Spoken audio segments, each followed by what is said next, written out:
Hello po, ako po si Eugene, ang primary operator ng UV Flatbed dito sa Felix. Ito naman po ang UV Flatbed printer. As of February 19, madalas na po ito magamit. Naka 636 pieces ako na run last week. Sa consumable naman po, nag-consume ako ng Zero Bottle Ink. Dito naman po ang in-use supplies namin, maayos po. Dito naman po ang stock at unused updated ng inventory reports as of kahapon po. Ito po ang aking printer head. Ito naman po ang EVR plug. Ganito naman po ang tamang pag-head clean.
Ito naman po ang nozzle check. Bali, sabog na po yung black tsaka magenta po.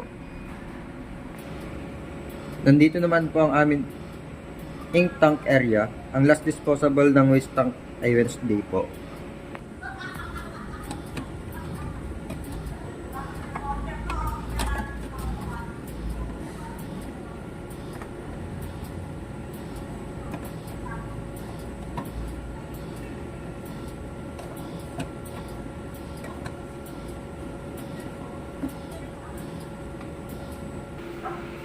Ninilis ko po yung printer every Wednesday kaya maayos po ito.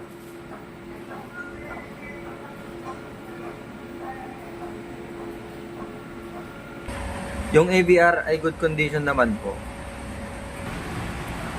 Sa PC po, ang hard disk level sa C tama lang po at 70 use.